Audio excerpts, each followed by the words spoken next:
So how do we know whether the God of the Old Testament, same God revealed in the New Testament, is a singular consciousness, a unipersonal deity, or a plurality of divine persons? Well, you don't just look at Deuteronomy 6:4. You have to look at the Hebrew Bible in its totality. And because we don't have too much time to elaborate, I'm just going to give some specific verses where if you read from Genesis and you read all the way throughout the Old Testament, you're going to find more than one divine person, even though it's still one God. So there's more than one divine person, but God is still one, which sounds much like what we believe as Trinitarians. So again, because of time, I got to be quick here. Just start at Genesis 1, verses 1 and 2. It says, in the beginning, God created the heavens and the earth. Key verse. The earth was formless and void. Darkness was over the surface of the deep. And the Spirit of God, Ruach Elohim, was hovering over the surface of the water. So you have God and His Spirit. They're both involved in overseeing the creation and formation of the earth. To confirm that the Spirit played an active role in creation, let me show you what Job, the book of Job, says about the Spirit's role as creator. In Job 33, verse 4, watch this. Job, this is again Hebrew scriptures. It's not Christian Greek scriptures. Job 33, 4. The Spirit of God has made me, and the breath of the Almighty has given me life. So here we find saying that the Spirit of God, God's Spirit made man, and God's breath animated him. This is also found in Job 26, 13. By His Ruach, the Hebrew says Ruach, by His Spirit He has made fair the heavens. Ruach, the same Ruach in Genesis 1:2, God uses Ruach, His Spirit, to make the heavens, and God uses Ruach, His Spirit, to make man. Sure sounds like here you have God and His Spirit, and both together created all things. Now, because of time is fleeting, I'm going to mention just one other divine person found in Genesis. Genesis 16, 7-14. Hagar is running away from her mistress Sarai, and she happens to be pregnant with Ishmael. On her way, Genesis 16, 7-14, the angel of the Lord meets her. Now, real quickly, I have to explain what the term angel means and doesn't mean.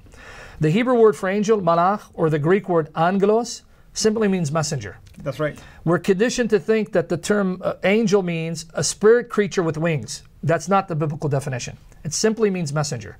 Now, you can have a human angel, a human messenger, or you can have a heavenly messenger, and yet not every heavenly messenger is a creature, because this particular messenger of God is identified as God and can do what only God does. And I'll just illustrate with two examples for the sake of time.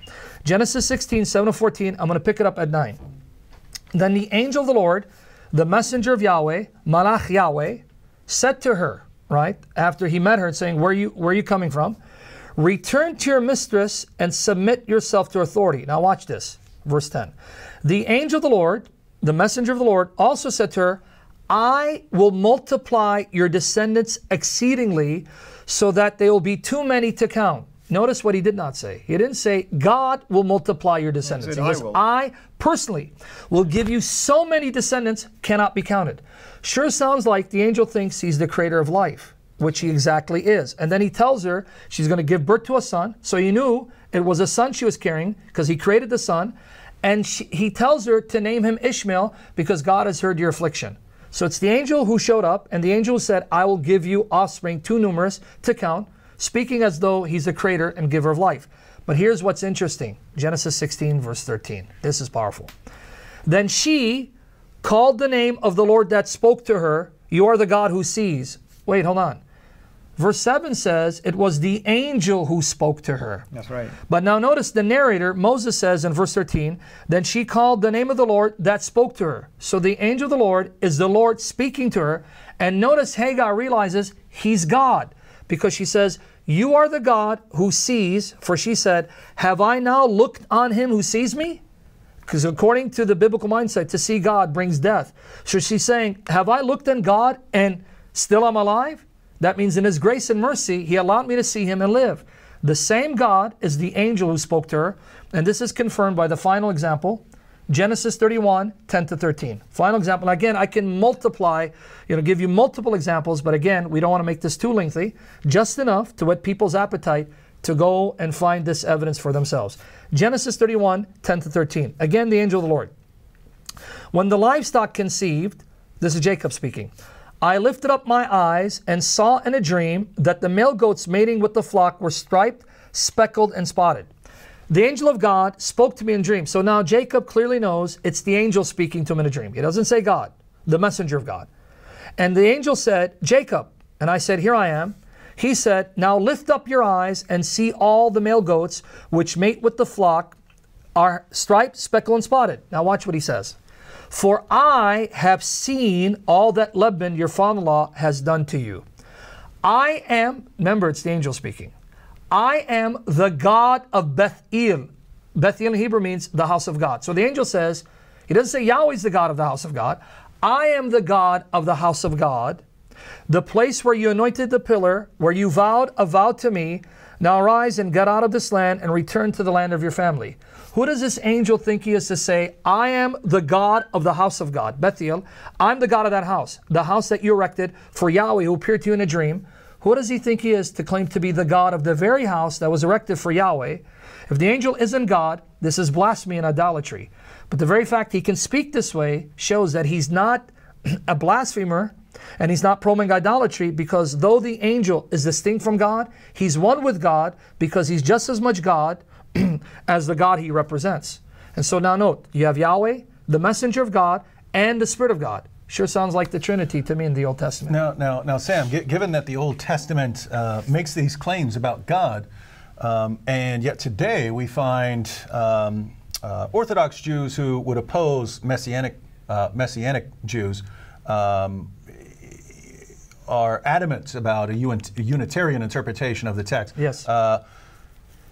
Was there ever a period when Jews were more open to a plurality within the one God? In fact, we have textual proof for the assertion I'm about to make. In fact, the standard work on this is by the late author Alan F. Siegel, a Jewish scholar who wrote a book, Two Powers in Heaven.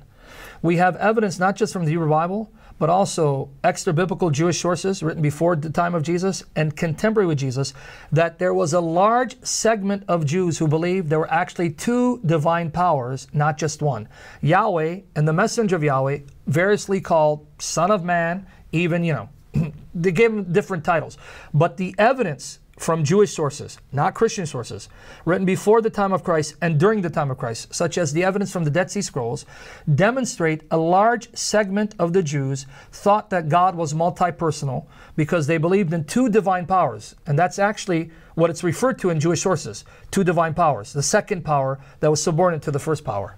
And so the present resistance to that view would be more a reaction to Christianity. A reaction to Christianity and Gnosticism, as even Alan F. Siegel, not a Christian, a Jewish author who's since deceased, admits that the rabbis started condemning this view in response to Christian and Gnostic groups that were using the very statements of the Old Testament that the Jews were using prior to Christianity and Gnosticism to prove there were two divine powers in heaven. Right, and I just want to sum up with a verse, because when you read the Shema in light of God and the angel of God and the Spirit of God, and then you read God named 3 times and then just saying one, that certainly is starting to sound like the Trinity, even without the revelation of the New Testament. But I'm just going to, Isaiah 48:16 is always an interesting verse that sums up, right? Because Yahweh is the one speaking. Yahweh is the speaker. And watch what Yahweh says. So everyone go read the Shema, read the passages all of the passages again closely that Sam brought up, and then also read Isaiah 48:16, where Yahweh is the speaker. You can go back in the text and see that Yahweh is speaking. He said, Yahweh says, draw near to me, hear this. From the beginning I have not spoken in secret, and from the time it came to be, I have been there. And now the Lord God has sent me and His Spirit. Right. Yahweh says that He's been sent by Yahweh God along with the Spirit of Yahweh, right? Yahweh. That's right. Being sent by Yahweh with the Spirit of Yahweh. Not 2, not 4, not 6, 3. I tell people, to read it, and they affirm that it's God who's speaking, and all of a sudden they get surprised when they read 16. It's like, oh, wow, it dawns on them. Now, there are lots of these in the prophets. Yep. Absolutely, absolutely.